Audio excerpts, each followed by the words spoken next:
Les États généraux, c'est le plus grand événement de la société civile.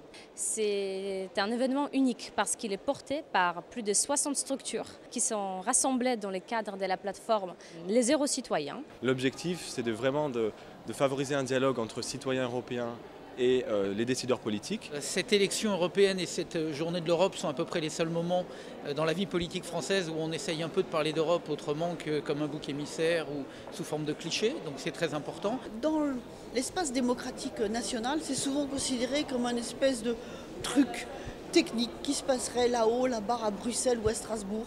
Or, ça n'a rien de technique, c'est juste une question éminemment politique.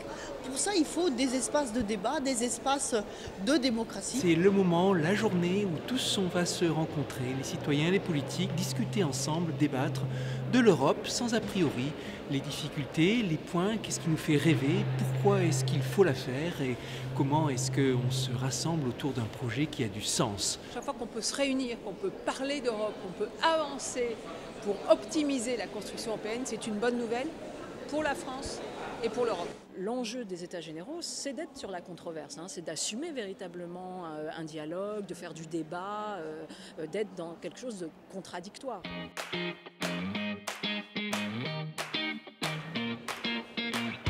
Le process est en amont déjà, il n'est pas que le jour J, puisqu'on a réuni toute une plateforme d'associations qui ont construit à la fois les ateliers, les thématiques, etc.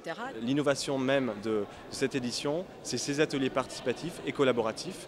On a vraiment voulu mettre en exergue ce format-là pour que les citoyens puissent se sentir concernés sur ces questions. L'objectif, c'était que les participants, donc les citoyens qui viennent ici participer aux États généraux, s'expriment, qui partagent leurs idées, qui discutent, qui débattent et qui élaborent ensemble des propositions, des interpellations qu'on va cet après-midi partager avec les candidats à tête de liste qui viendront dans une plénière.